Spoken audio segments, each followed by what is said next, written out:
Comment choisissez-vous le ou les types de caractères, parce que parfois vous pouvez aussi les mélanger, qui vont composer le texte? Alors ça, c'est effectivement quelque chose d'assez C'est la central. grande question, ça, quand même. Oui, et puis il n'y a pas une réponse qui soit bonne. Il peut y avoir plusieurs écoles, mais déjà de toute façon, il faut respecter le caractère. Ça, c'est quelque chose de fondamental, d'arriver à saisir l'esprit de la lettre en fonction des différentes familles de caractères qui existent. Et puis après, eh bien, ça va aller de la créativité, de l'assemblage des différents éléments du texte, celles qui doivent être plus mis en valeur, moins mis en valeur.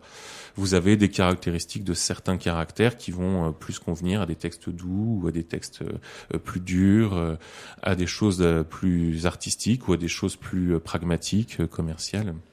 Et puis ça peut marquer aussi une époque. Quand on prend des caractères, on va dire, à consonance un peu ancienne, ça peut aller aussi dans le sens d'un texte, finalement. Oui, et à chaque période historique a correspondu des caractères aussi. Hein. C'est vrai que le tout premier caractère, celui que crée Gutenberg, donc en Europe, c'est en fait du gothique. Gutenberg, lui, ce qu'il veut, c'est que ça ressemble, c'est comme si c'était un livre fait par des moines.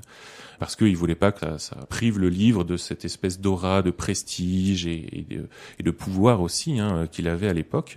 Donc, il crée un caractère gothique, et donc on a pour le tout premier caractère en Europe la famille des scripts. Donc, ils vont imiter l'écriture manuscrite. Après, très rapidement, c'est le début de la Renaissance et de l'humanisme. On a donc des créateurs de caractères en France, en Italie et ailleurs, qui vont redécouvrir la taille lapidaire romaine.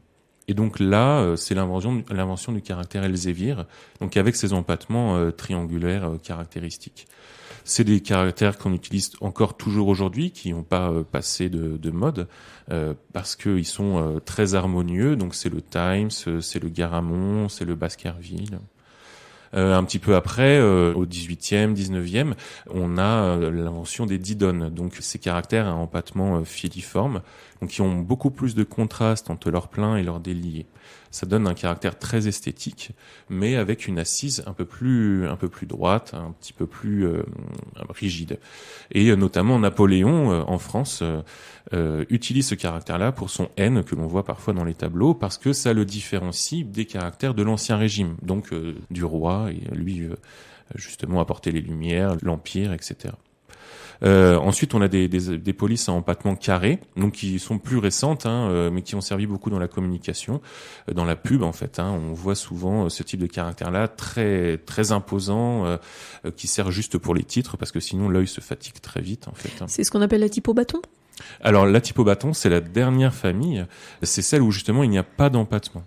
Sur les panneaux routiers, sur les stations de métro, dans la plupart des affiches, vous avez ces caractères qui n'ont aucun empattement, où la lettre est réduite à sa plus simple expression.